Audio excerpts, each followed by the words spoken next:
বিশ্বের বেশিরভাগ বিরল ধাতুর নিয়ন্ত্রণ এখন চায়নার হাতে, আর সেটাই যেন আমেরিকার মাথা ব্যথার কারণ। আর চীনের উপর এইসব বিরল ধাতুর বিষয়ে নির্ভর না করে অস্ট্রেলিয়ার দিকে ঝুঁকছে আমেরিকা।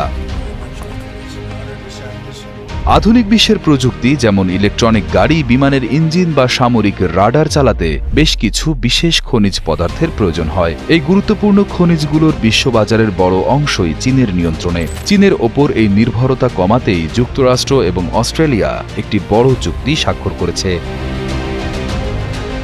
২০ অক্টোবর সোমবার মার্কিন প্রেসিডেন্ট ডোনাল্ড ট্রাম্প এবং অস্ট্রেলিয়ার প্রধানমন্ত্রী অ্যান্থনি আলবানিজ এই গুরুত্বপূর্ণ খনিজ চুক্তিতে সই করেন। এই চুক্তির আওতায় উভয় দেশ খনিজ অনুসন্ধান ও তা উত্তোলনের পর ব্যবহারের উপযোগী করার প্রকল্পে বিপুল পরিমাণ অর্থ বিনিয়োগ করবে। চুক্তি অনুযায়ী আগামী ৬ মাসের মধ্যে আমেরিকা এবং অস্ট্রেলিয়া প্রত্যেকে $১ বিলিয়ন করে মোট $২ বিলিয়ন বিনিয়োগ করবে।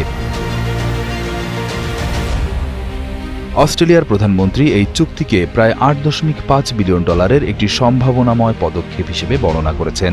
এই চুক্তিতে ক্রিটিক্যাল মিনারেলস বা গুরুত্বপূর্ণ খনিজ বলতে লিথিয়াম, নিকেল এবং রেয়ার আর্থ নামে পরিচিত খনিজগুলোকে বোঝানো হয়েছে। এগুলো আধুনিক প্রযুক্তি পণ্যের জন্য অপরিহার্য। বিশ্বের বেশিরভাগ বিরল খনিজ পদার্থ চীন সরবরাহ করে। সম্প্রতি চীন এই খনিজ রপ্তানির ওপর নিয়ন্ত্রণ বাড়িয়েছে, যা বিশ্বব্যাপী সরবরাহ ব্যবস্থায় সমস্যা তৈরি করতে পারে বলে আশঙ্কা করা হচ্ছে।